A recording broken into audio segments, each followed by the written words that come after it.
जय जिनेन्द्र बंधु। आज की कहानी है मेंढक का जीव बना देव, प्रभु दर्शन की भावना का फल। आर्यखंड के मगध देश में राजगृह नामक नगर में महाधर्म वत्सल सैनिक राजा राज्य करते थे।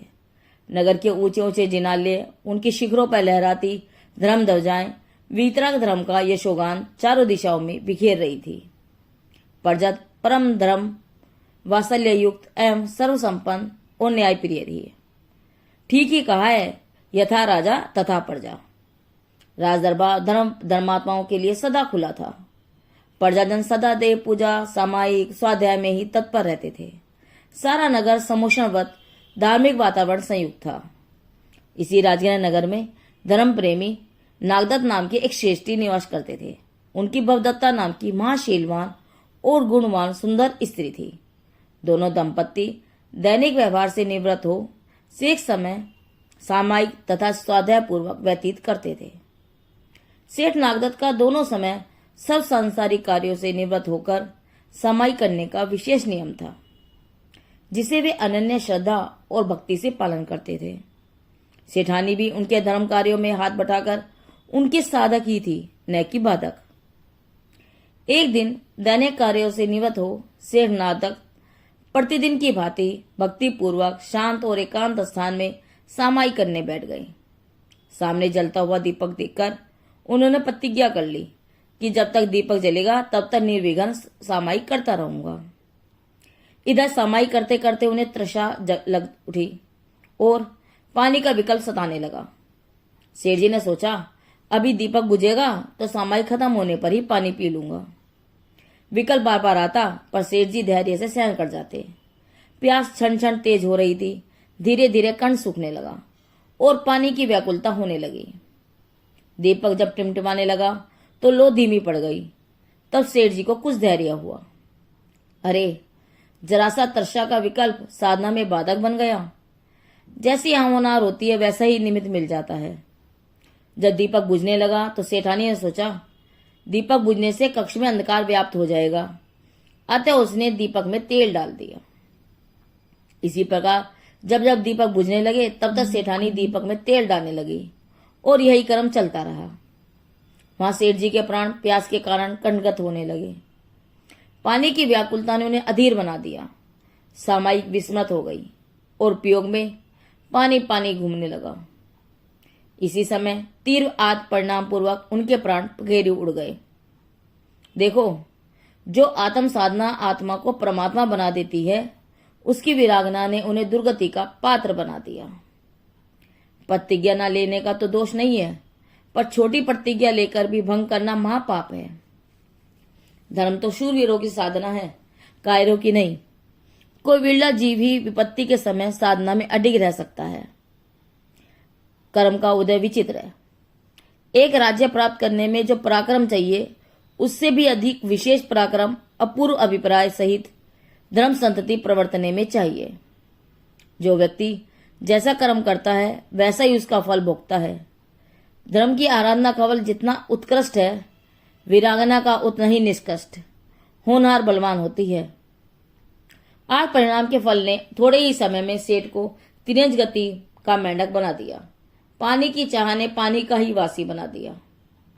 कुछ दिनों में घर के समीप की वापिका में एक मेंढक उछलता कूदता नजर आने लगा। इधर सेठ के मरण से सेठानी शोकाकुल रहने लगी। दैनिक कार्यों में भी उसका मन नहीं लगता। वह अनेक प्रकार से अपना मन बहलाने लगी। कभी सखियों के साथ उपवन में केली करने चले जाती और कभी धर्म कार्यों में चित लगाती। पति के असीम स्नेह और धर्म प्राणता भी उसे बहुत बार बार याद आती। उसका चित्त कहीं न रमता। देखो परिणामों की विचित्रता। असीम वैभव के बीच रहने वाला सेठ क्षण में वापिका वासी हो गया। एक दिन सेठानी उसी वापिका में पानी भरने गई तो मेंढक ने उसे देख लिया।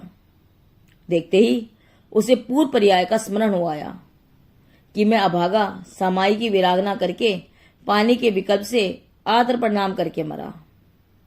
अरे, कहाँ सेठ, ओ कहाँ पानी का मेंढक। धिक्कार है इस दुख में विचित्र संसार को। ये क्या हो गया? किसे सुनाऊं अपनी दुख भरी व्यथा? यहाँ कौन मेरी पुकार सुनेगा, कौन मेरी भाषा समझेगा। अहो, कैसे समझाऊं इस अपनी पत्नी को कि मैं तेरा अभागा पति हूं। ऐसा विचार करते करते मेंढक की आंखों में अश्रु की धार लग गई। पूर्व पर्याय का सारा वृतांत उसे स्पष्ट दिखाई दे रहा था। वह पत्नी के प्रति असीम स्नेह को याद करके शब्द करता हुआ उछल उछल कर उसके वस्त्रों पर चढ़ने लगा। पत्नी को क्या खबर थी कि वह कौन है। वह तो भय से उस मेंढक को पानी में धकेलकर घर चली आई। अहो, जिस पति के बिना एक क्षण भी न रहना चाहती थी, दिन रात जिसकी याद में बेचैन रहती थी, अज्ञान में उसी के द्वारा अपने पति की यह दशा। इसी प्रकार सेठानी जब जब वापिका में पानी भरने जाती, तब तक मेंढक उछल उछलकर सेठानी की ओर दौड़ता। सेठानी उसे पानी में ही धकेलकर घर वापस चली आती और यह क्रम बहुत दिनों तक चलता रहा। एक दिन सेठानी मन को बहलाने अपनी सहेलियों के साथ उपवन में गई।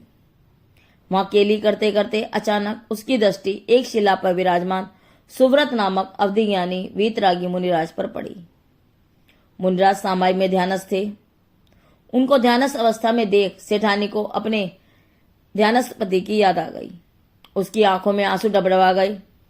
वह पति को भूलने, विरह का दुख भुलाने सखियों के साथ मुनिराज के पास गई। ध्यान पूरा होने पर मुनिराज ने सबको धर्म वृद्धि का मंगल आशीर्वाद दिया। सेठानी ने मुनिराज को अवधि ज्ञानी जानकर अपनी संपूर्ण व्यथा कह डाली और बोली, हे करुणानिधि, मैं जब जब अपनी वापिका में पानी भरने जाती हूं तो एक मेंढक शब्द करता हुआ उछल उछल कर मेरे ऊपर आता है। मुझे भी उस पर अपार स्नेह उमड़ता है। क्या कारण है, कृपया इसका कारण कहिए। अवधिज्ञानी मुनिराज भी करुणापूर्वक समझाते हुए बोले, पुत्री, वह तुम्हारे पति का ही जीव है। आत्म परिणाम पूर्वक मरण से निकष्ट बंद हो गया। उसे पूर्व पर्याय का जाति स्मरण हो गया है। वह पूर्व संबंध को जानकर स्नेह से तुम्हारे पास आता है। वह अल्पकाल में अपने परिणामों को सुधारकर उत्तम गति को प्राप्त करेगा। सेठानी ने जब यह जाना तो उसे संसार की दशा का विचार आया और वह मेंढक को पति का जीव जानकर अश्रुपूर्ण नेत्रों से उसे सम्मान पूर्वक अपने घर ले आई तथा पतिवत स्नेह से उसका पालन करने लगी। जब भव्य जीवों का भाग्य जगता है तो सहज काल योग से महापुरुषों का गमन उस ओर हो जाता है। राजगिरी के पवित्र विपुलाचल पर्वत पर भगवान महावीर स्वामी के समोषण का आगमन हुआ। समोषण के आते ही दूर दूर तक सुकाल हो गया। समस्त ऋतुओं के फल फूल एक साथ आ गए। अंधों को दिखने लगा, बहरे सुनने लगे, गूंगे बोलने लगे और लंगड़े चलने लगे। रोगी रोग मुक्त हो गए। तीर्थंकर के पुण्य परमाणु कण कण में फैल गए। अहो, धन्य भाग्य। वनमाली ने समोषण के आगमन का समाचार राज दरबार में जाकर राजा श्रेणी को दिया तो श्रेणी का रोम रोम पुलकित हो गया। राजा श्रेणी ने राज सिंहासन से नीचे उतरकर भगवान को स्मरण करते हुए 7 कदम चलकर अष्टांग नमस्कार किया तथा माली को बहुमूल्य पुरस्कार देकर विदा किया। भव्य जीवों के हृदय कमल को प्रफुल्लित करने वाले भगवान महावीर के आगमन की सूचना रूप आनंद भेरी सारे नगर में राजा श्रेणी ने बजवा दी। भगवान के आगमन का समाचार सुन प्रजाजन आनंद विभोर हो गए। श्रेणी जब धर्म श्रवण की उमंगों से भरकर विपुलाचल पर्वत की ओर चले तो अपार जन समूह आनंद से नृत्यगान करता हुआ उनके पीछे पीछे चलने लगा।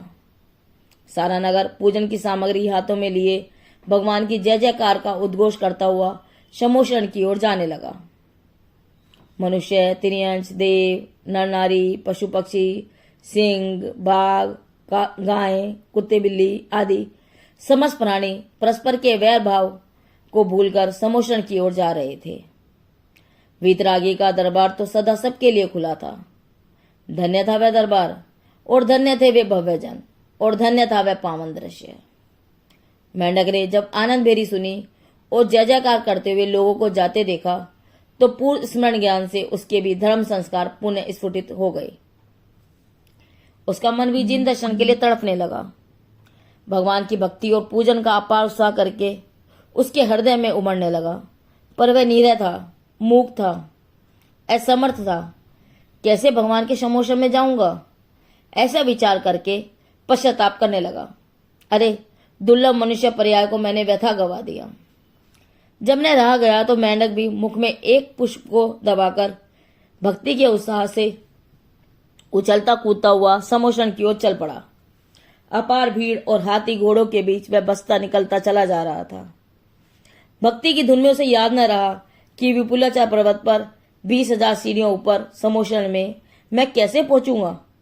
मानो अभी तुरंत ही भगवान के दर्शन और पूजन करूं, ऐसी उमंग मन में लिए चला जा रहा था।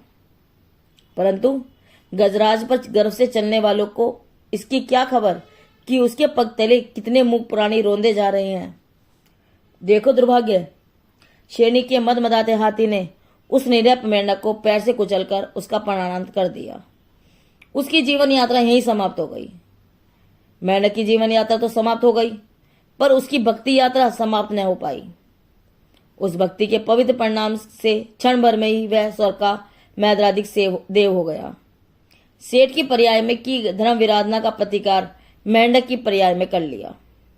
तत्काल अवधि ज्ञान से भगवत भक्ति के प्रभाव से देव पर्याय में उत्पाद जानकर अपनी ध्वजा में मेंढक का चिन्ह स्थापित कर साक्षात भगवान के दर्शन और जिन ध्वनि श्रवण के लिए चल दिया।